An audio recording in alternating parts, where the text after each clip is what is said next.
The world as you know it has ended. The worlds as you don't know them yet, they're waiting with open arms. This is Durgans and Dargans.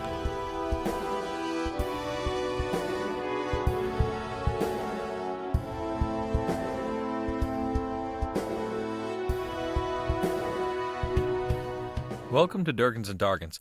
We are a D&D real play podcast for the whole family, as long as your whole family is into intense, bloody adventures. We take Dungeons and Dragons seriously, but we're not about to teach your 6-year-old any unfortunate vocabulary words. So before we jump in, I'd like to give a brief synopsis of where the campaign has gone so far. Your universe was removed from existence. You escaped into a place called the Junction, which is connected to many universes. Yours was just one of them, and now it's gone. You have now entered your new universe in the employment of your new boss, Professor Absentine. Professor Absentine has hired you to be kind of gophers, maybe kind of bounty hunters. You are to retrieve things from different universes and different parts of the Junction and bring them back to him. He sent you to Salvagian Moss, the junk universe, in order to retrieve 3 copper gears, 2 onyx bricks, and I think it was a half-pound, maybe a pound, I think it was of a edible pound. funguses. Yeah, I'm fairly certain it was a half pound of edible fungus. That sounds right. A half-pound of edible fungus.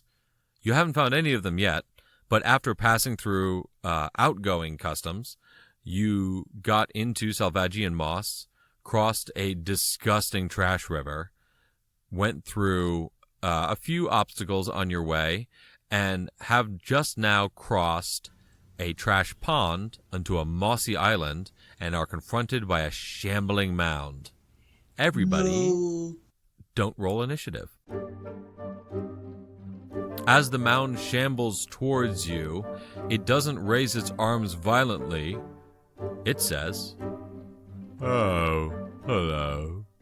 What brings you here?" The grass is talking. I'm not sure how to respond to that. We're looking for edible fungus. Are you edible? I wouldn't recommend it. Parts of me are quite poisonous. Are any of your friends non-poisonous? I don't have any friends. Oh, well, now I'm sad. What are we looking at? You are looking at a giant mass of vines and branches and funguses all together in a vaguely humanoid shape that is currently talking to you. Looks like a person. And it says, "There are many edible funguses, but some of them are not very good for you, and some of them are very good for you. Would you like to know which ones are which?" Yes, that would actually, be a huge benefit, and could you point us in the direction of where to find some of these very good funguses?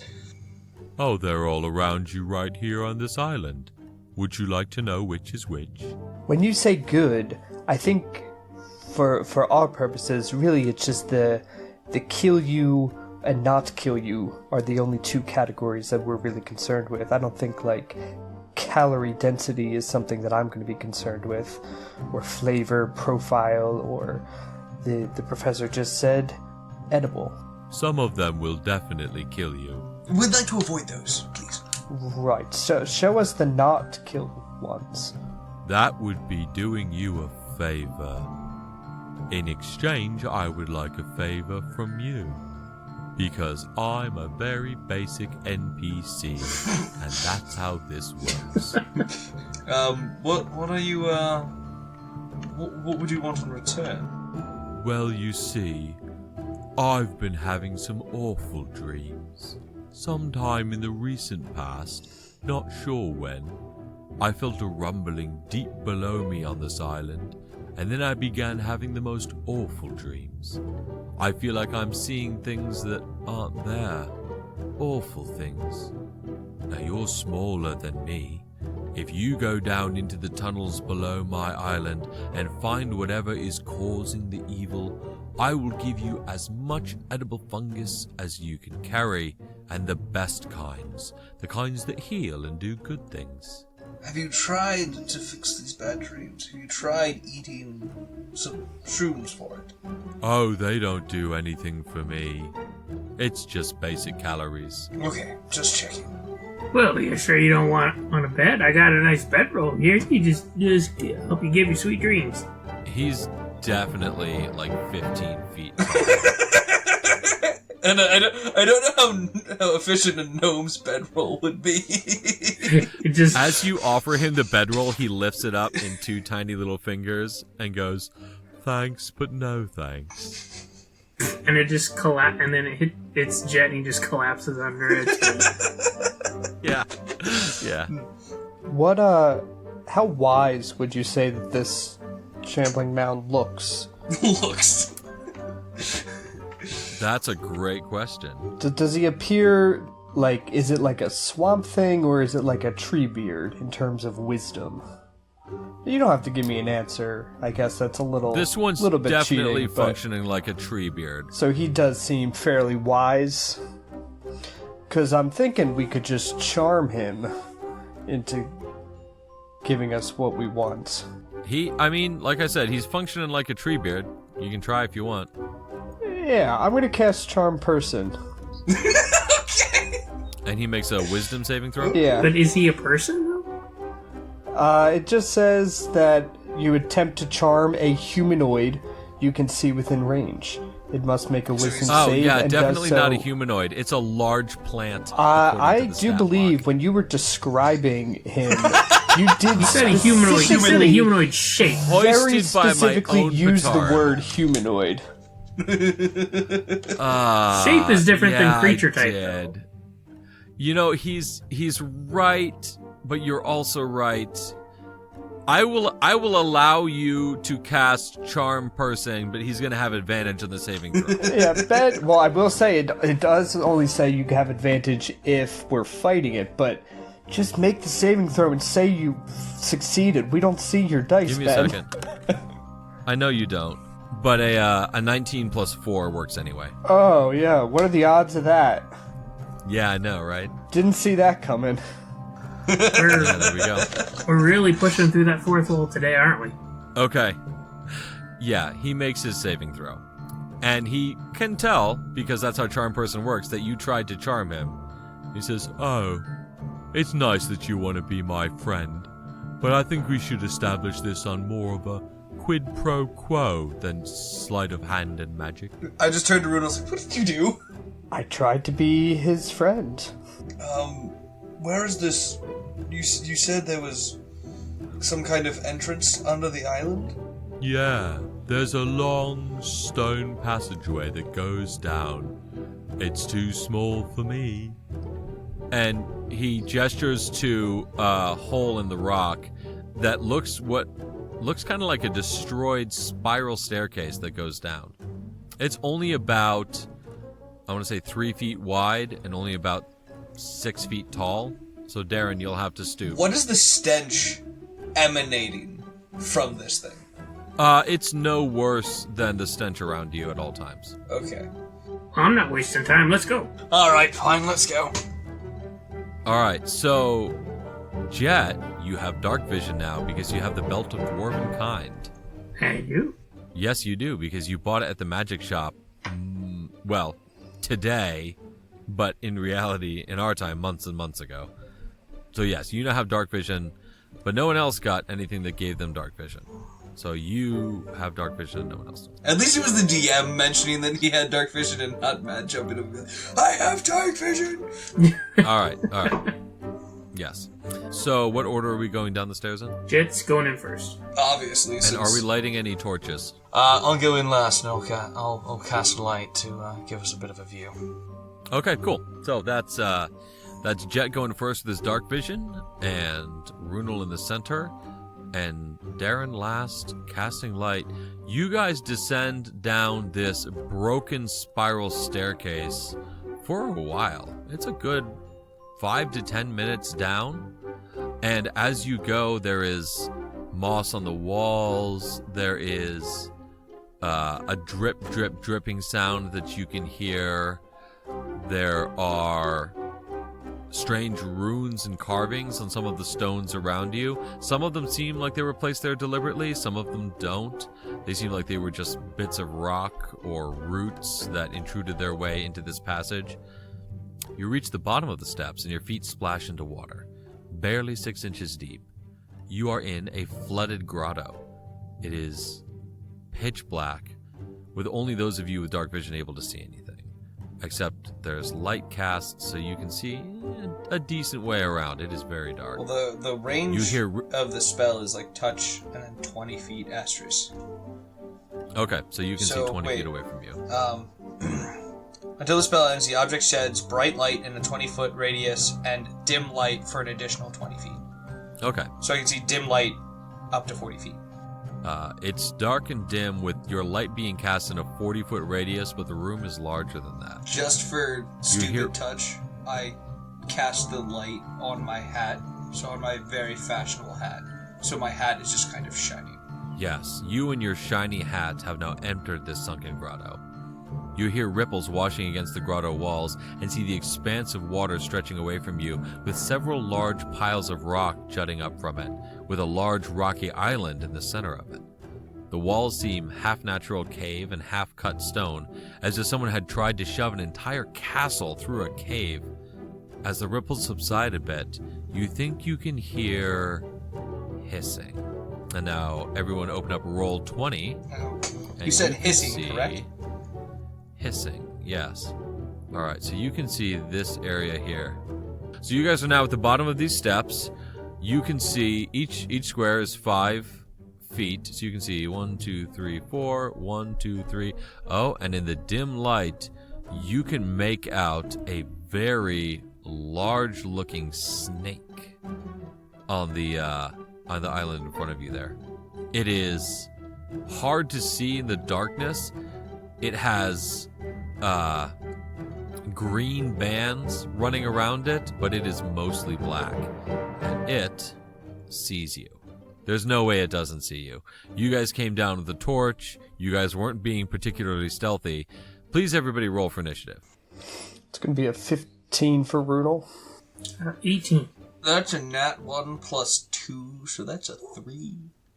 So Darren, you go last, obviously. Jet, you go, then Runel, then Snake.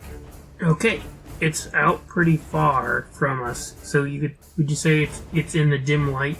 Yes, it's in the dim light. Would I be able? You have what, 60 feet of vision and dark vision? I want to say so. Yeah, you can see it clearly, because he's in dim light, so you can see it bright as day.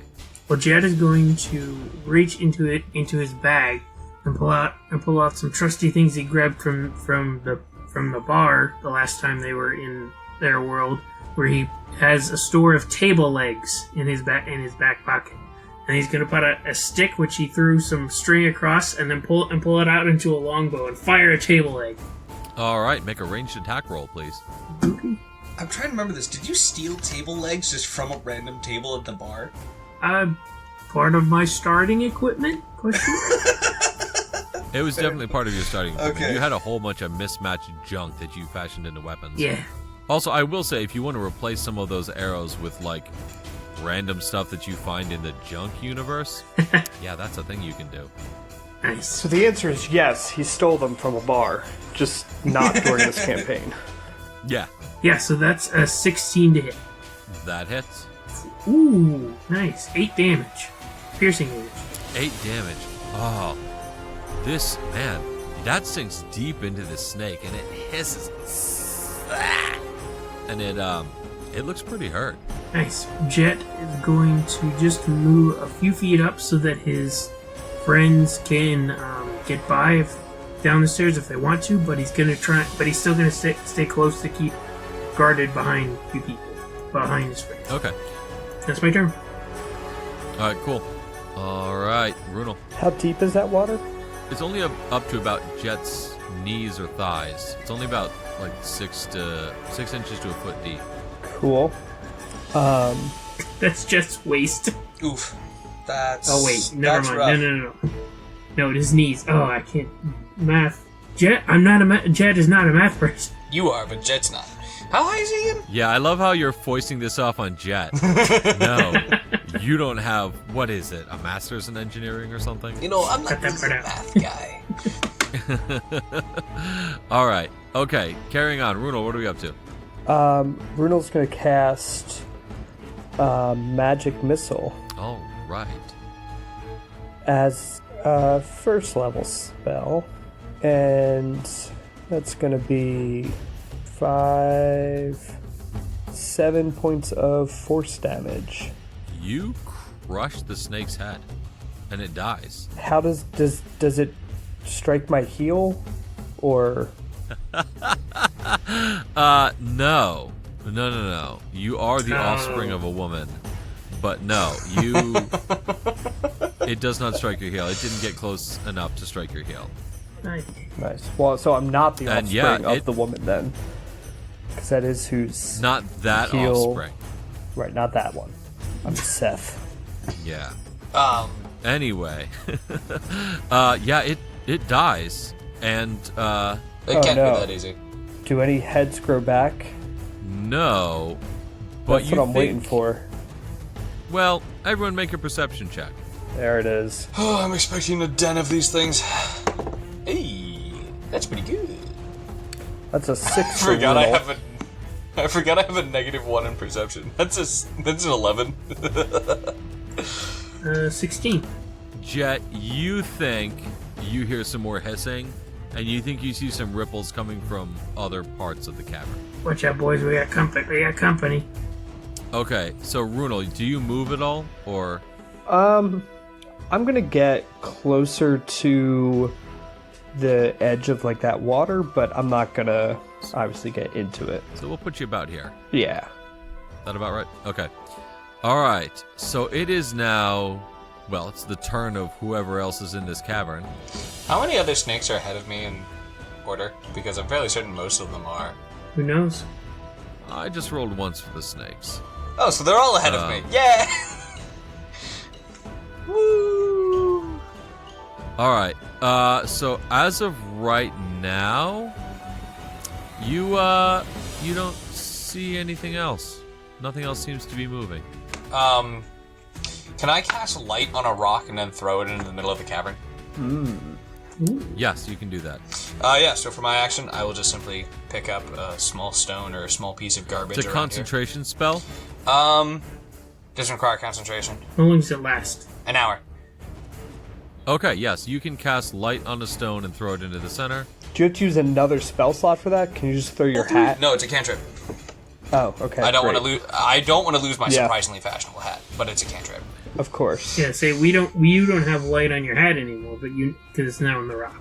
You can see a little bit more here. Some of this is just line of sight stuff. You can see like a lot of. That's a big You bone. can see there's like a rocky pile in the center of it. There are some skeletons that you can see. How tall was that dude that his skeleton is taking up? Just taking up 10 feet. Some big dude. Well, I would Hey, guess I he was an 10 English feet major. then. If I don't understand scale, that makes sense.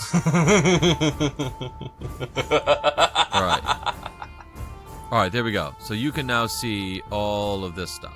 Where do you go? Me? I will just move, kind of make it a perfect triangle. I will move to two spots lower than Runel and 1 spot away from Jet.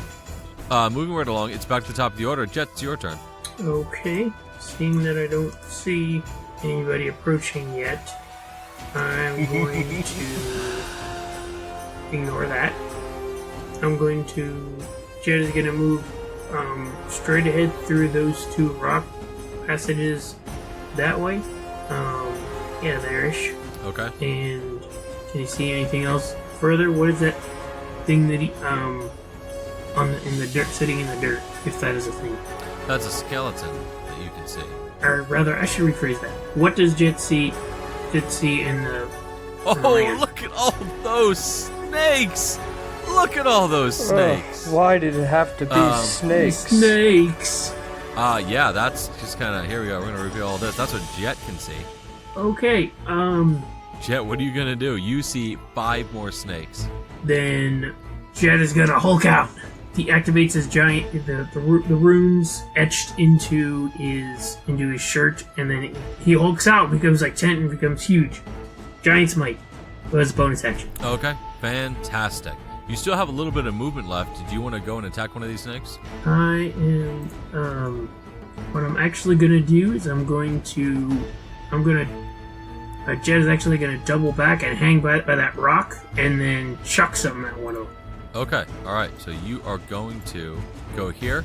And he's gonna pull out one of his meat cleavers, lick it, and chuck it at him for a strength range attack. All right, make a strength ranged attack. Wait, why does he have to lick it first? Don't ask questions you don't need to ask. You don't want to know what's on that knife. Ooh, that's a 21 to hit. That hits. Oh, wait, which one did he hit? We going south or going west? Or east? Yeah, which one did you attack? The one closest to him. Okay. That's 7 slashing damage, and then because I'm a giant, I get to add 1d6 to an extra 1d6 to that, because I'm huge. Okay. That makes it 2, so a total of 9 slashing damage. And it probably has a meat cleaver now stuck in that snake now. There is a meat cleaver stuck in that snake now, and it doesn't look great. It is not thrilled to be having this experience right now. All right, Runel, you hear Jet dash back and hurl, and you see him hurl a meat cleaver. And Jet, do you shout a warning to your friends? At this point, he's not even saying words. It's just like, snake! Yeah! And just starts yelling. So he doesn't warn us? He just says, snake! That's okay. Runel will run up to probably right where Jet is. And to the 3 northernmost snakes, he's going to cast Scorching Ray. Okay. Which is... Please tell me that's a dexterity saving throw. Nope.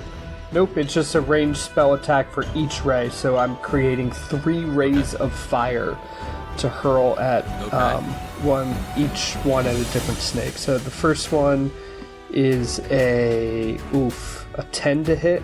Nope. Which one was that? The first one. This guy? The second one is another 10 to hit. Ooh, not gonna do it. And the third one is a critical miss. Oh, man. Runel, how do you feel about snakes? Not nearly as bad as I feel about stank water, which is what I'm assuming I'm standing in. Yeah, so it's really the fact that you are standing in what basically amounts to dumpster water and sludge that is slowly seeping into your shoes and along the hem of your robe. You are distracted. You're not on your game. You can't help but realize that squelch in your shoe, it's getting thicker. And so you miss 3 out of 3. You extend your hand and shoot out these rays, and these snakes just easily dodge out of the way. Burn some trash along the way. Yeah, it scorches the water, and it's a foul smell, and there's some steam involved. Huh? Pleasant. All right. It is now the snake's turn. That first one is going to come right up and attack you, Jet. Does a 17 hit your armor class? Oh, too bad. You are going to take 7 piercing damage. And please make a Constitution saving throw. Oh dear. Is this against poison? Yes, it Oh, is. then I am. Yay! I'm so happy we got poisonous snakes. Nope. But I have a Oh, does the Belt of Dwarven Kind give you resistance to poison damage and advantage on my against poison. Nice. Ooh. Well, I am glad I had that because that makes a 23. 23. So you take half damage and then halved again. So you take 3 points of poison damage. Wait, half twice? So you have resistance to Right. poison, right? So you take half poison damage, but you also passed your saving Right. throw, so you take half the full damage that I just rolled. So you take half. 14 and to half. 7, 3. Yeah, but yes. Nice.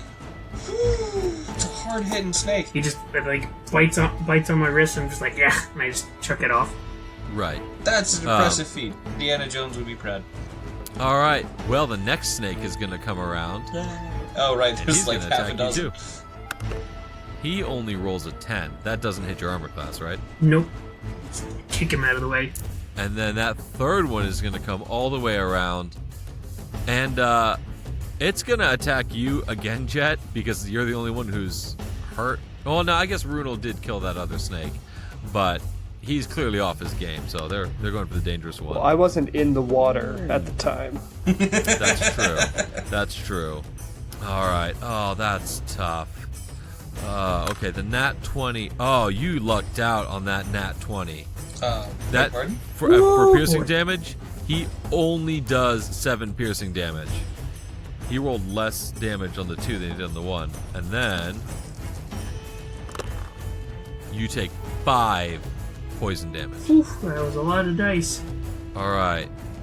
One more snake is going to come up, and he's going to attack you, Runel. No, not the squishy one. That's a 15. It does not hit. Really? I have mage armor. Oh, that's right. Excellent. So that misses. And the next guy's going to come all the way up and try one more time. And way off Ooh. And a 9 definitely doesn't hit your armor class. There we go. The snake's turn is over. Darren, what are you going to do? I am going to immediately jump into the fold. I'm going to jump down 10 feet, so south 10 feet. And then I'm going to cast Guiding Bolt onto the very first one. Nice. Double check. So the one directly across from me to the east. Okay, this guy. Does a 17 hit? Yes, it does. It's 4d6. So it works perfectly. There's exactly 4 right here. 16 damage. And if he's not dead, he is now, the next attack has advantage on him. All right, he is dead. Okay. Which I would argue is even more advantageous for the next attack against him. Yes. Yes, exactly. All right, so he's dead. We'll move him out of the way. All right. And cycling all the way back around. Jet, what's going on? Okay. But now being holed out, he's gonna. What I want to do is, I don't know if we can because of spacing. I want to interpose myself between the snakes and Bruno, if that's possible. I will allow you, as a bonus action, to try to shove Runel behind you. But I want you to make a sleight of hand check Okay. to do that. And because of the rune glowing on my other arm from the trickster clown giants, I have advantage on sleight of hand and deception checks. Nice. Okay, it's not great. Okay, that's better. That's better. And 18. Sleight of hand. An 18 allows you to grab him and kind of toss him up a little bit on these rocks behind you. So he is not immediately in range of everybody else. Nice. I totally forgot for a second. He's not immediately in range of all of these snakes. They're not right next to him at all. So what are you going to do for your attack? Now that I've got him out of the way, for the whichever one looks like it's closest to Runel, I'm just gonna clench my fingers together and firm whack him down, whack it on the head, and run an unarmed strike. Okay, make an attack roll. I really forgot you were giant for a second, so I was like, how is a gnome tossing a human mage up a rock? Size matter not. It's very impressive. Alright. It's 21 to hit. That hits. I roll 1d8. Oh, nice bludgeoning damage. Oosh! How much bludgeoning damage? 9. That's the one you wounded before. He is now dead. He slips below the surface of the water. Nice. All right, Runel, you're standing on top of this mossy rock, slightly less sludgy. What are you doing? We have 3 snakes left. 3 snakes. That we know of. True, that we know of. I don't like that grin you just had. That's a not good grin. I'm not doing great on spell slots. So I'm gonna try, now that I'm standing up on the rock, I'm gonna try Scorching Ray again. Okay. There we go. The first one is a 22 to hit. Oh, that definitely hits. And that's gonna be 4 points of fire damage. Okay. The second one is going to a different snake. But that's a 9 to hit. That does not hit. And the third one's a 10 to hit. Oh, that once again misses. I mean, my socks are still wet with the trash juice. Yeah, but I mean, you got one of them. You did good. I got one of them. I mean, 4 points of damage for a second level spell is not ideal, but... You've definitely started spreading some steam around this room with all of the mist scorching rays. You're definitely getting a little bit of trash sauna vibe in here. Nice. That's not a sentence All I right. ever thought I'd hear or want to hear.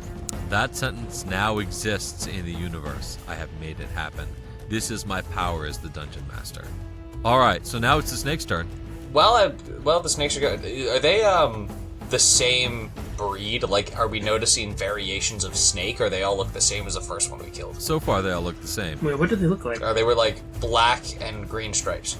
So pretty much the standard nature's way of saying, "Hey, I'm toxic," is like dark and then bright colors. And they're trash snakes. Yeah, I mean, yeah. All right, here we go. It is now the snake's turn. The first one is going to attack Jet. It rolls an 11. That doesn't hit your armor class. The second one is going to go for Jet as well. Does a 16 hit your armor class? I go to deflect on the. I don't see the other one, and it grabs my arm. Ah! Yeah, it's impressive. One of them lunges for you, and you grab it by the neck. But as you grab that one by the neck, that second one comes in and gets you in the leg. Cheeky little bugger. You take 5 points of poison, 5 points of piercing damage, and do me a favor and make a Constitution saving throw again. Oh boy. With advantage because of my belt. With advantage. Ooh, that's not good. I'm probably gonna need that. Okay, that's I better. do have healing things. Dirty 20. Unnatural 20. Okay, yes, that passes. You take another 3 points of poison damage.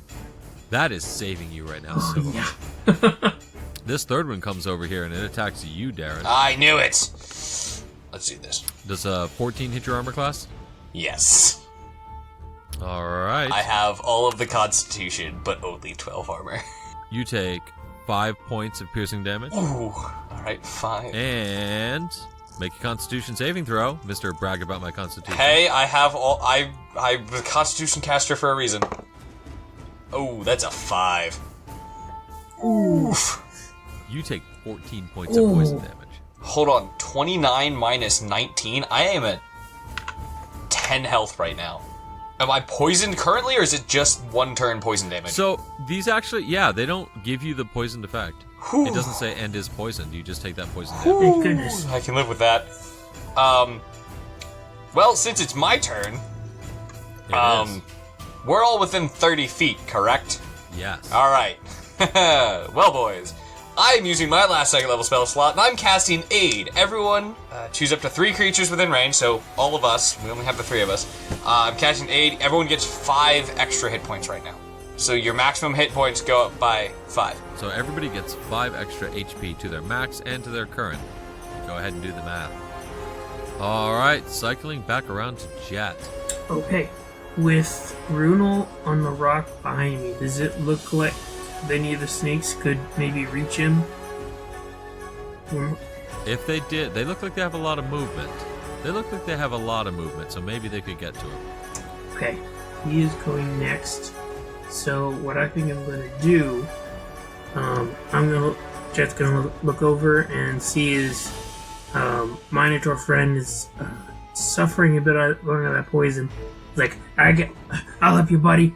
And he is going to pull out his other meat cleaver and then give it a nice lick. Oh, I didn't know that was on there. And chuck it at the guy who's attacking Darren. You need to stop licking your utensils! Okay. Man, for a thug, Jet is really self-sacrificial. Alright, make it a ranged attack roll. Or a strength attack roll. That's a natural 1.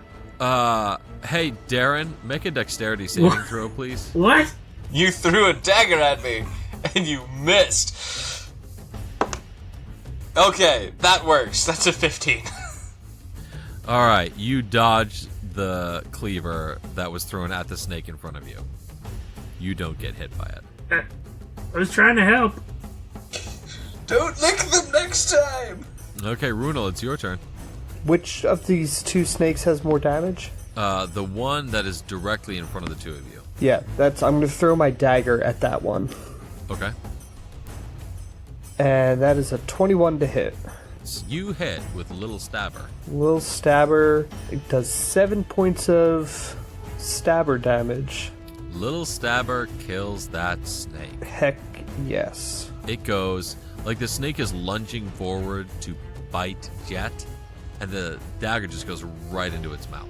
I like to picture the bone that Luke Skywalker picks up and like puts into the Rancor's mouth, and like, but then the Rancor just like smashes its jaw down and like breaks the bone. But instead of actually like smashing the bone in half, the dagger just stabs through the roof of his head. Woo! I love that. I love that so much. The snake stabs itself through its own brain because of its hungry chomping at Jet. Wonderful. I love Tasty. that. Alright, it's the snake's turn again. One of them is going to come circling up around, and it is going to try to attack Runel, but it's going to get an opportunity attack from Jet as it goes by. So Jet, make a melee basic attack. Oh, a melee attack. Is gonna as it swings by, it's gonna turn his hand into a karate chop, unarmed strike. Oh, I'm getting hit. Might be getting hit by some of that sludge. Okay, that's a 13 to hit. That does not hit. These things have like, The what, snake- 15, 14 armor class?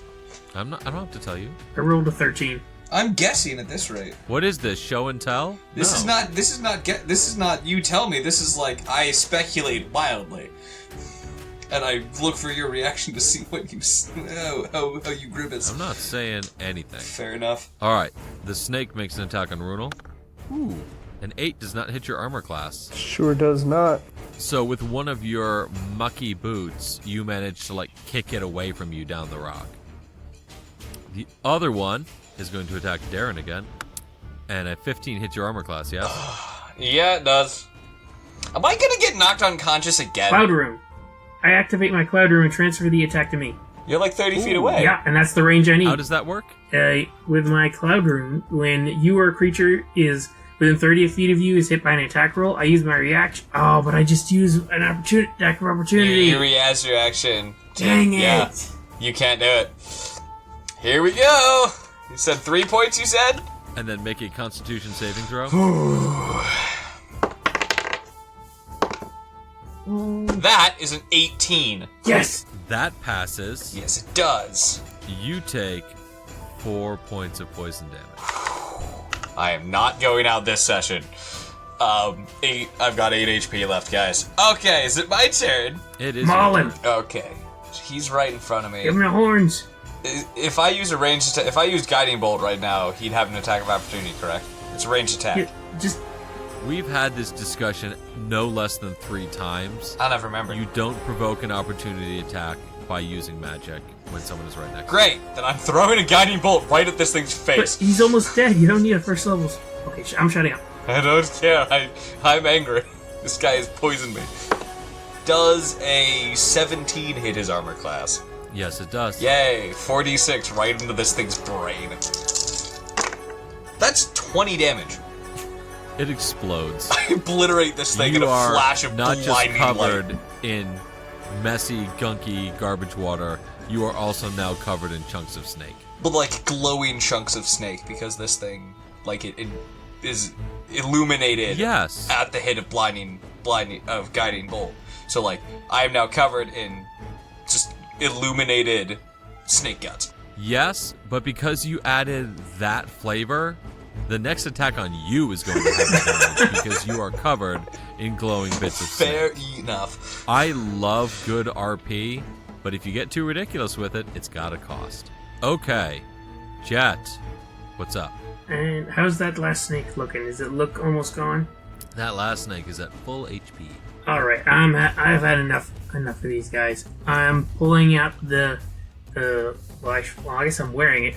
The death grasp glove, and I'm gonna run up to that last one and try to grab it and choke it as I grapple it.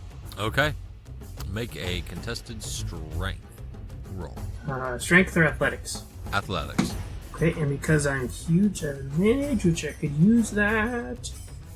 Natural 20, for a total of 28. You grab this thing and squeeze it tight. And the death grasp glove, is that at the beginning or the end of your turn?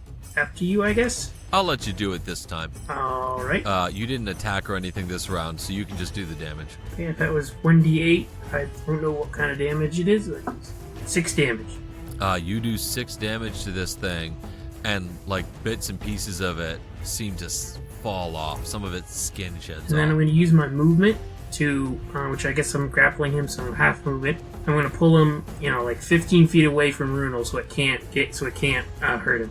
Okay. Appreciate it. Yeah, you pull him over this way. And he comes with me. All right, and you drag the snake with you. Okay, Runel, it's your turn. Runel, now from 15 feet afar, is gonna cast Firebolt at it. Okay, That's a 22 to hit, that hits. and that is 5 points of fire damage. Yay, I might not die this next turn. Oh, this thing is looking so hurt. You just singed part of its body off, and it is thrashing around in pain. It is so close to death. It is the snake's turn. It's going to try to circle around and bite you, Jet. Does a 13 hit your armor class? Yes. Man, okay. You take 3 points of piercing damage, and make a constitution saving throw with advantage. 18 plus something. 2 points of poison damage. All right, Darren, it's your turn. Go ahead. Alrighty then. Well, since I kind of went overboard with last time, I'm just going to cast Firebolt cantrip from a distance. So that's just a simple attack. 10 doesn't hit their armor class, so never mind. No, it doesn't. No, you make more steam in this trash sauna. All right, Jet, it's your turn again. Well, at the beginning of my turn, because I'm a tavern brawler, I squeeze a mixture and I get my tavern brawler gives me a free 1d4 bludgeoning damage to a creature grappled by me at the beginning of my turn. Okay. So that's an extra 1 grappling bludgeoning damage. Excuse me. And then I'm gonna. All I can imagine is from, you remember that like old Disney movie Robin Hood with like the what the fox says as Robin Hood, and then there's the king's assistant is like a snake, and they just it's like when he like grabs him and just like bops him on the head. Make an attack roll. Oh, 19 plus 6. Please describe to me in the most graphic detail what it looks like to bop a snake on the head to a grisly death.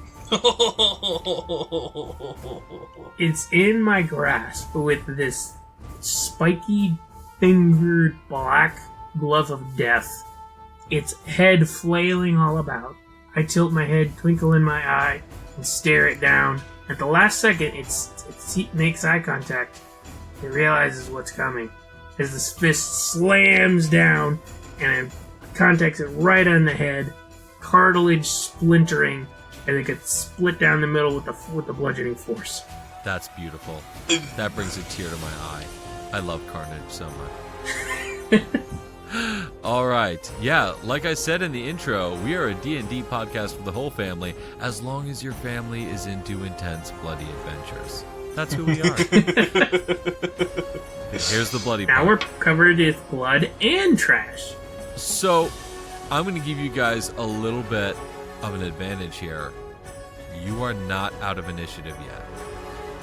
I will allow you to continue to take turns as you go through this room. What are we doing? So it's Runel's turn. Yes. Runel doesn't want to get back into the trash water. But probably doesn't have much of a choice. Runel, Make a perception check for me. You're on top of this rock. That would be a 6. Yeah, you don't see much else. Yeah, I didn't think so. I am just gonna have to, guess bite the bullet. Jump down and walk as quickly as I can onto this dry land. Okay, 1, 2, 3, 4, 5. Runel, do me a favor. Make a Constitution saving throw with advantage, because after the stink stone, you have smelled the worst thing to ever be smelled. We need to see how you handle going through this garbage voluntarily. Yeah. If I had not smelled the stink stone, I definitely would have, because I rolled a 6. But because I have that advantage, that would be a 21. You don't throw up, not even a little bit. Your stomach roils, but you got this. You've smelled so much worse. Well, I'm on dry land now, and I am... what do I see on this little island? Given your current vantage point, you see... let me see here. Come on. You see another snake over in this area waiting to ambush you, but you see it even as it sees you, so it's still at a 10 in the initiative roll. That means it does go next. Well, I haven't done my action yet. No, you haven't, so you can attack it. Yeah, so I immediately... that's the only one I see? That's the only one you see. Yeah, we're gonna immediately... 'Cause you're the only 10 I see. Hey. Sorry. Immediately hit the snake with a cheesy pickup line. We're gonna immediately firebolt. It's an 18 to hit. 18 hits. Oof, that is only 3 fire damage, though. Okay. And that will end my turn. All right. It is now the snake's turn. All right, this snake is going to immediately rush out at you, Runel, and make an attack. A 10 doesn't hit your armor class, does it? It sure don't. It slithers forward, and you just put your boot in its face, and it doesn't get a chance to connect. Darren, you are way back still. What are you up to? Well, okay. I'm going to use 2 sorcerer points to get back a 2nd level spell slot.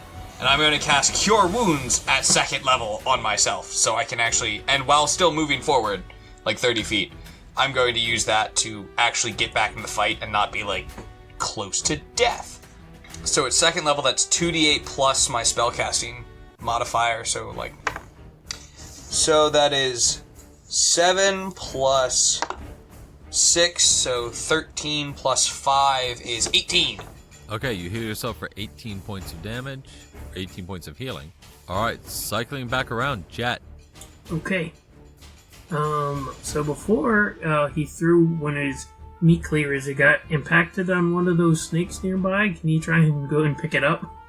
Yeah, I'll let you grab it back. It's basically right where you are.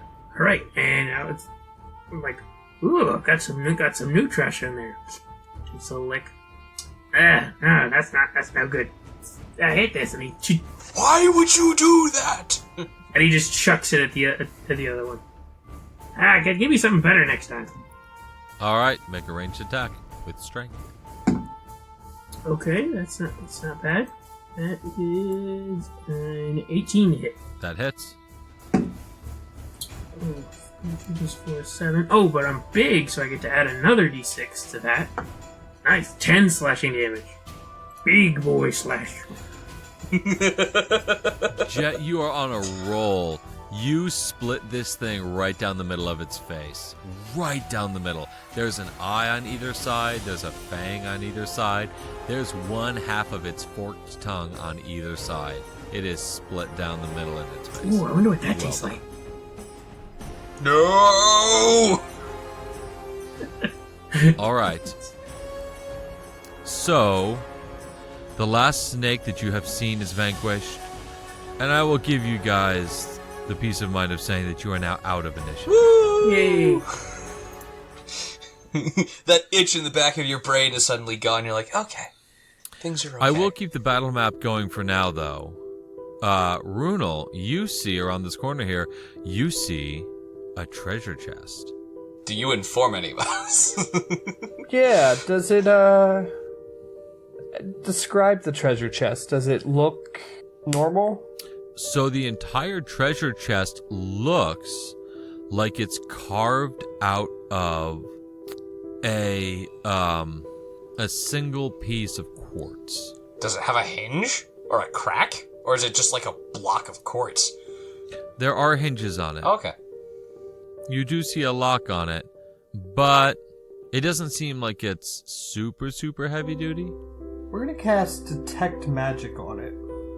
You detect no magic coming from the chest or the contents. The magic actually Alright. kind of lets you see everything you look at with magic. So technically, he gets to see detect magic wherever he looks within a certain radius, I think. That's true. Yeah, that is true. So I can see... Is there any magic within 30 feet of me in any direction? Darren is clearly magical, and you see the magical items that you guys are holding. You don't see anything in this room that's magical. Okay, I open the chest. It is locked. Oh, well, Want me to give you a hand? Have you informed us that there is a chest yet? yeah, hey guys, there's a chest over here. It ain't magic, though. I should say that as a character. There's a chest over here, but it ain't magic. I'm pretty good at digging up some blocks. All right, Jet, what are you going to do about that lock? I would say that he takes a careful look at it, but no, he just pulls out his thieves' tools, by which I mean a dirty spoon, and then just plunges it in and tries to pick the lock with a thieves' tools check. All right. I also just noticed that as I do so, the rune on my other hand starts to light up, which is somehow gives me the wisdom of fire giants, and it gives me expertise on my tool proficiency check, so I get to add my proficiency bonus times 2. Excellent. Oh, okay. Total of 22. It pops right open, and inside... It's a snake! Sorry, yes. You see... Except it's made out of springs and paper.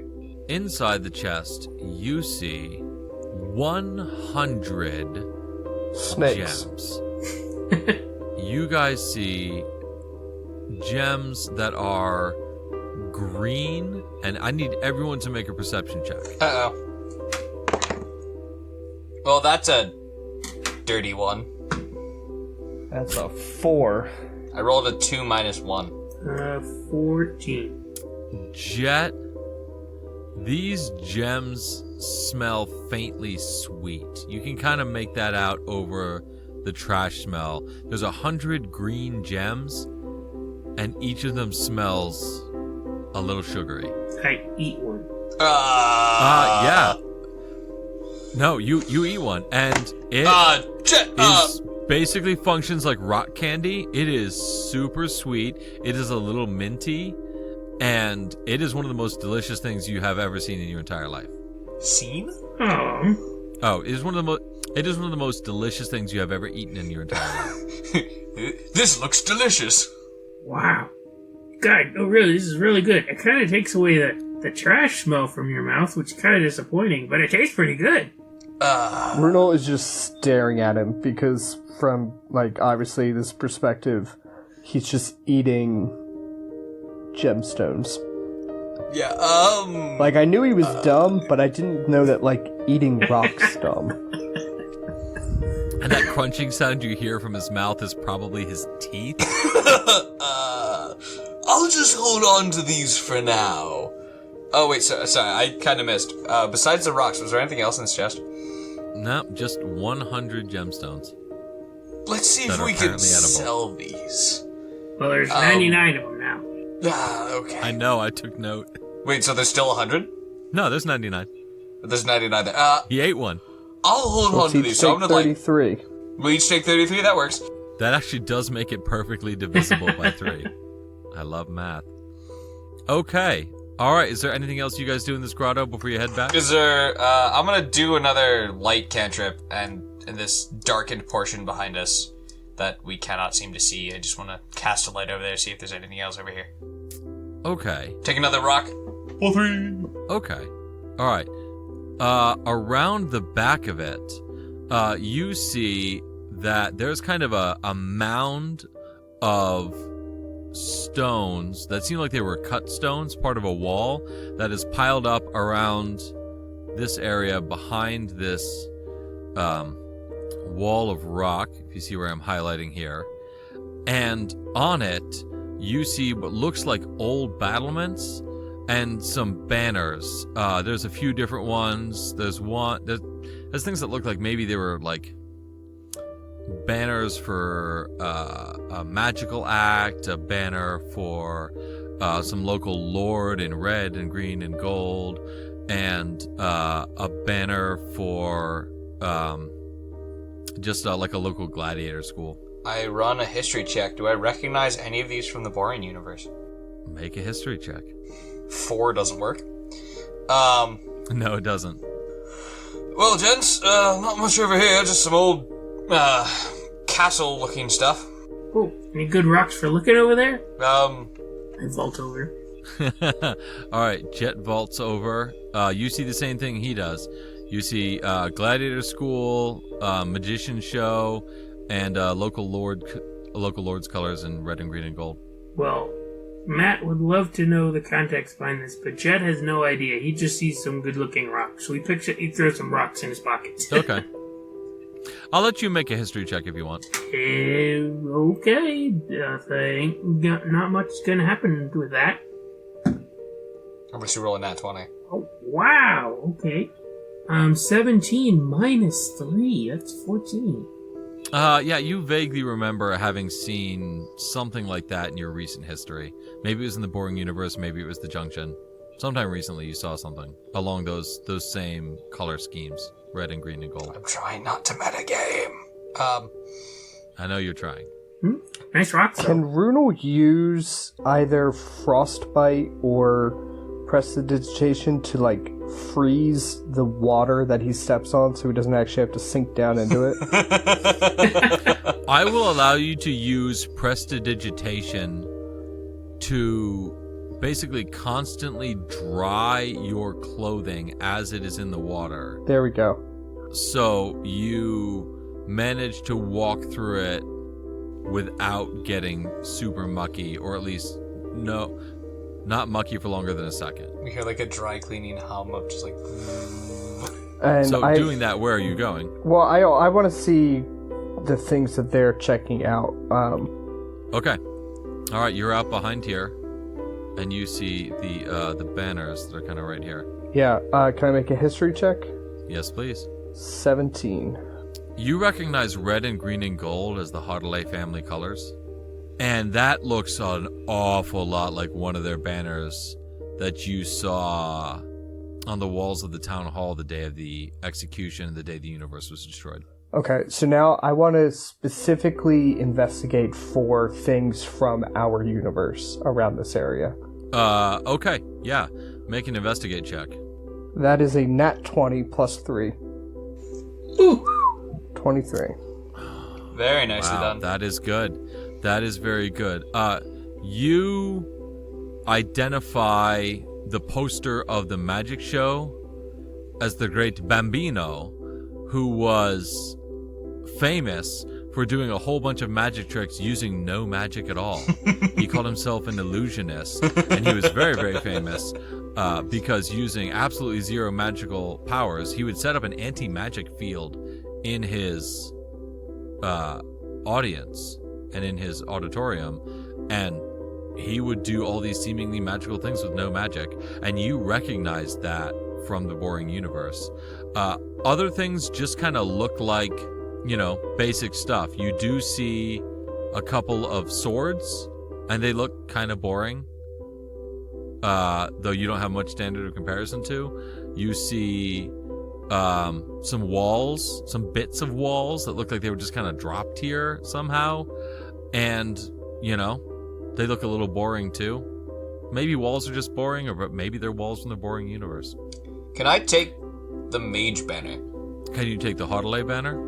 Nah, I was gonna take the mage banner, but sure. I guess we can take both. The magician banner. Yes. Yeah, you can take the mage banner. Cool. The magician I mean, banner. I'm definitely going to take the Hardelay banner with me, but Okay. even as I'm taking it, Runel doesn't really know what he's taking this for. Okay. It just seems like the only connection to his old home. So. Okay. But it does seem that things that were deleted from our universe have ended up here. Yeah. In the junk universe. So, if these things have ended up here, Runel's first thought is going to be, what else from our universe is still hanging around here? Could it have been that stuff from our universe was just repurposed? Yeah. Used elsewhere? Also, I do want to take one of those swords. Okay, you grab a sword. It's a long sword. I feel like all of us besides Jet, well, I guess me and Runa have both just taken a sword from random points in the campaign. Yeah, it's a D&D campaign, man. That's what you do. But, I'm just I still have a longsword that I stole from, the Borean universe in, the first session of Escaping Prison. Wait, Yep. Bruno, I'm confused. Are you saying that banner, that thingy you're holding is from home? This banner is from the Hotelay family. The regime that we tried to topple when our universe was deleted. But it seems our universe wasn't deleted at all. It was just put in the trash. There's no other way that this artifact could have ended up here. If it was just erased, there'd be no remnants. We escaped, but if it was just poofed out of existence, there would be nothing left behind. So this clearly means that they basically just broke it down and tossed it, or broke it down and reused some of it. Chet looks down. Also, I realized as I picked up this sword, I'm not proficient with it, so I'm just going to put it back.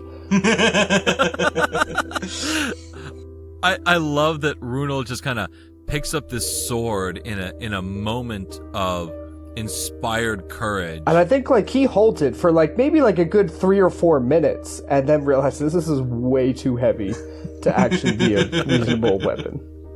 It just sinks below the water again. Jed is still kind of looking at Rune with a puzzled look on his face. He's trying to understand what people are saying. But he why looks, male models? He looks down at all the crumbled pieces of rock and is like, well, if all the rocks fell into little pieces, what happened to... Did the people fall into little pieces? Where'd they go? But people, our families, we don't know.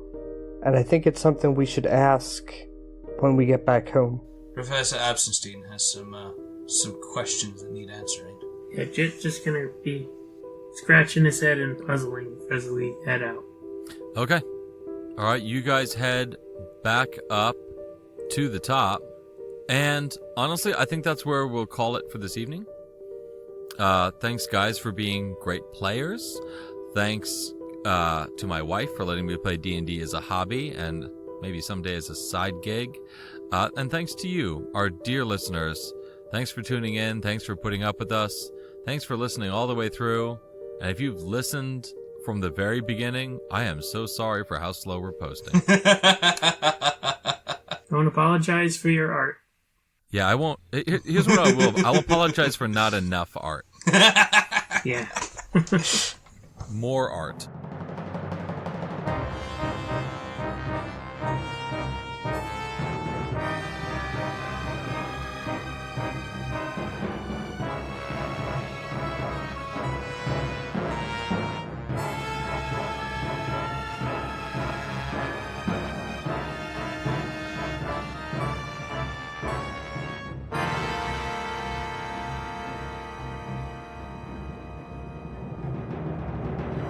The following tracks were used with the permission of a free license through Incompetech Film Music. All music was composed by Kevin MacLeod. Here are the titles in order of appearance. Second Coming No Percussion, Second Coming Instrumental, The Path of the Goblin King, Curse of the Scarab, Dreams Become Real, and Attack of the Mole Men. As always, thank you, Kevin MacLeod. Your stuff is great. To our listeners, if you'd like to follow us on Twitter, we are at DurganDarg, or you can use the hashtag DarganFamilyPodcast. I won't say smash the subscribe button, but hey, follow us on Spotify. We'd love the listens.